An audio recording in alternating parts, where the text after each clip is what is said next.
Hello and welcome to a common canvas painting with texture. My name is Angie. This is Artsy Adventures with Angie. And here we're going to use an 11 by 14 stretch canvas. Make sure you have a paper plate because we're going to be using some paints. And I have here a variety of palette knives. You need some wipes, and there I just showed that I am actually using for texture joint compound. Here I'm going to be using some mini pearl beads and possibly the sunflower as our centerpiece.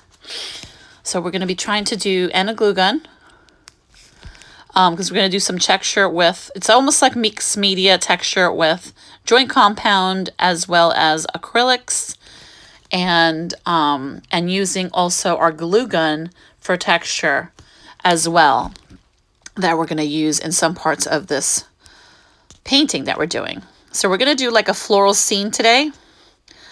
And there I'm getting my rag, because you always need to, when you're working with joint compound and texture, it can get a little messy. So here I'm going to grab my white and black paint to make a nice gray, something for a neutral background. I like to mix my white and black and get a nice gray. And we're going to do a crisscross motion, just to kind of do some type of impressionistic, just movement inside onto the canvas.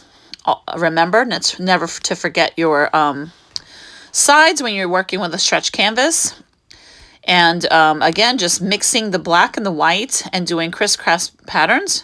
And then we're going to go, and there you go. And I added a little bit of mixed green, a basic green with some brown to get an olive color. And that's the green that you see in the background of the canvas. So I had cut that part so we didn't have to watch me paint it and dry it. Now I'm going to grab a palette knife and use some of this joint compound.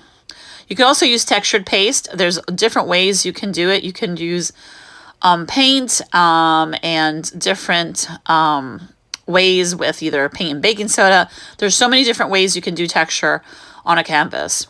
Here I just decided to grab some joint compound. It turns out I had it out because I just finished painting my living room, and my husband had the joint compound out to fill in any holes that we had on our living room wall. So here I'm just using my palette knife and just sort of eyeballing where I want some of my leaves. And that is what I'm doing with the joint compound, is adding the leaves. Now, everyone does it differently when it comes to joint compound or textured paint. What they do differently is that they can either grab a small bit of joint compound and mix the colors that you want. That's technique one.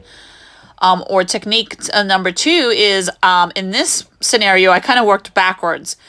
I put the joint compound in the basic white first, and then I painted. I dried it really well. First, I dried it and on cool. You'll always want to dry it on cool first. And once it's semi-dry on cool, then you want to dry it with the heat because you don't want to crack it right away. So here I'm just applying the joint compound in some type of leaf shape patterns for the leaves for my florals that I'm going to be doing. I'm no expert at textured painting, so I will forewarn you that this is not my greatest. This is not my greatest painting that I've done. It's been a while since I've used textured paint, and it definitely is a form of art in itself. The more you use it, the more you get used to working with that, the better the painting comes out. So like practice makes perfect. So when I put the leaves, I was really liking the white when I started doing the florals. So I kind of, like I said, I kind of did it backwards. I put the compound first, dried it, then painted it. Most people would take the compound and mix the paint. So you would want to squirt the acrylic paint color that you need. So in this case with leaves, I would have squirted some green and a little bit of brown to get that olive color. of the leaves and mix it with the compound. So there's several ways you can do it. So here you'll see me doing the compound first and then applying the color on top, like painting on clay. And the other option is either mixing the color with the joint compound and it's already mixed in, and then you apply it with the color. So there's always different ways you can use textured paint. Like I said, you can even apply baking soda and acrylic art and make it thick that way as well. So now I'm like looking to see where I want my big sunflower centerpiece. And now I'm using my hot glue as a different type of texture. And yes, you can hot glue on top of canvas. I'm making the stem line, and now I'm filling in the stem because this is a nice thick stem. Most sunflowers usually have thick stems.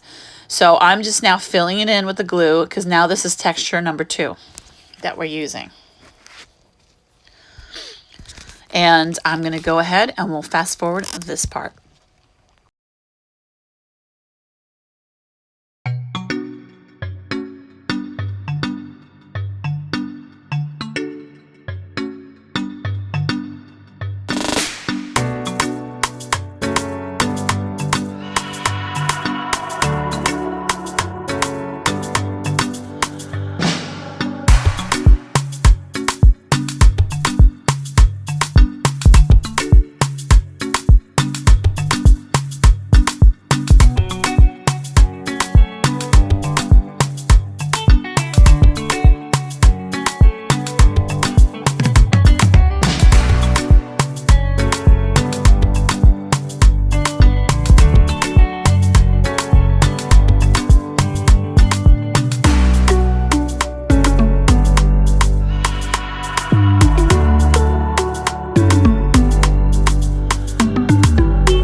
Okay, so here I'm going to be using the joint compound with a round palette knife, and I'm scooping it to the back side, so this way when I press onto the canvas, it's on the back side of the palette, and I can make a nice form of a basically a flower petal. And it takes some finessing, you know, it takes a little practice when you're using something that's heavy bodied and thick. And then you're just kind of form and, you know, picture in your imagination those flower petals, how they're going to be. So I just, you know, kept forming some what I wanted to look, at least look like sunflowers. They were coming out more looking like daisies, but I kind of just made it work a little bit. Sometimes, like I said, you know, practice makes perfect, and you just have to work with the compound and, you know, make it how you like it. So it's really about having fun and experimenting with new texture can be challenging, but it can also be fun, and you really make the flowers however you like. It could be different types of flowers. And in this case, I was liking the way they were looking as daisies, but I just went ahead and made them look more like sunflowers because I love sunflowers. And so that is where I was going to stick with. So they're not the perfect shape sunflower, but it'll do. So I left a little extra compound in the center because, you know, most sunflowers have that big, round, blackish center. Here I took some mini pearls, beaded pearls, and I put about 4 to 5 pearls in the center and push them down into the compound. So this way they dry as they're in there. So we went ahead and put a few in there. Then later on we'll paint those. So right there, you'll see how that looks. See, it already looks pretty. That doesn't look so bad as a white poinsettia. So that gives me ideas for Christmas as well. So here we're just trying to, that is the same main focus of my sunflower. And, you know, just kind of eyeballing where I want to have the other sunflowers to peeking through. So here, I'm going to go ahead and use the same palette knife, same technique I used the first one. And we're going to go ahead and, again, just spread. This one will be a little bit bigger than the other one. And we're just spreading the compound into leaf shapes and even going over a little bit of those leaves. So it looks like it's sitting over and on top of the leaves. So it's just kind of, you know, finessing it and making sure you want it the way you like. And I'm going to go ahead and fast forward this part because we're just going to go ahead and do the same to this flower and the next one.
Okay, and this is how it looks. It looks like 3 pretty daisies or white poinsettias, but we're going to give it more texture by giving it color. And here I'm going to use a round brush, and I have 3 colors here. I have a yellow, a linen, and a yellow ochre. So we're going to start by mixing a little bit of white with that yellow ochre so it's not as dark. So it gives us more of a golden sunflower look. And maybe mix a little bit of yellow. So just kind of play around with it. I did dry those flowers as best as I could.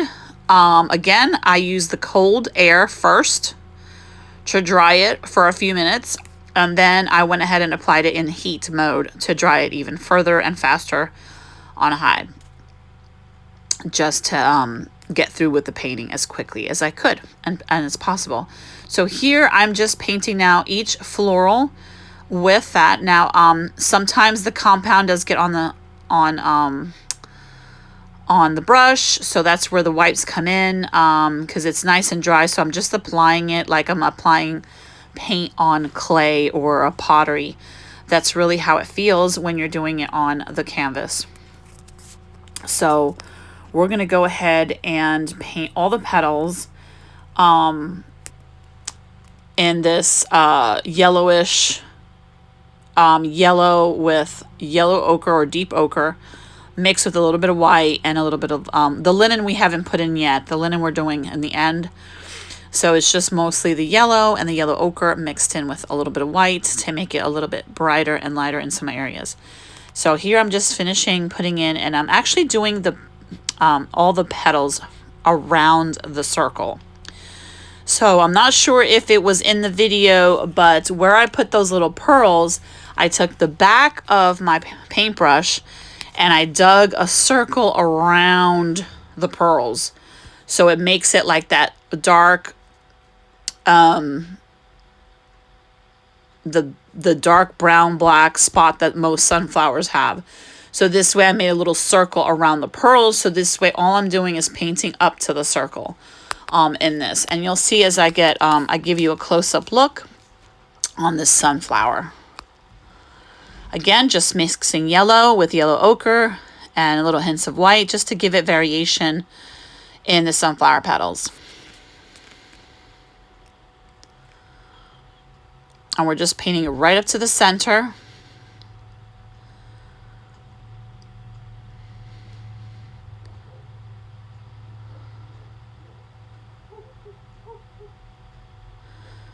And just like that, just painting it right up to the center. And then I'm going to go ahead and clean my brush. And then we're going to switch it and paint the little white pearls in black. So I'm going to take the same brush, dip it in my black, and then I'm going to cover and paint over those little white pearls in the black. And then I'm going to grab some brown and then paint around the pearls in the brown, all in between and around the circle. And then once I'm done, I'll grab a little bit more black and do the rim around the circle in the little bit of black where it mixes, where it meets the yellow. Pretty much just like a sunflower. So that is what I'm doing there in that process of the brown and black mixture of that center sunflower. And then we'll go ahead and fast forward this part because we'll be doing basically the same exact steps as we did in this first flower onto the second and third.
And look at this. Look at that texture. Look how that came out with the texture and the details.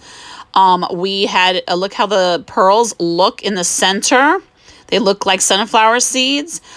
We also took a small faux what looks like a corn husk, and I put glue, I hot glued around that center and added those little beads of the corn husk so that it looked like it had even more right there. I'm doing that right there. And they were yellow. So I kind of took a little bit of brown and touch up in little areas. I added a little brown under the sunflowers. And then once I touched up the leaves, I went ahead and grabbed the big sunflower, which is the center of our piece, added an additional stem, and there you have it. That's our textured mixed media sunflower piece. I hope you enjoyed this, and I hope to see you all next time. Look at that detail. Love it. So I hope you enjoyed this tutorial, and I'll see you next time. Bye.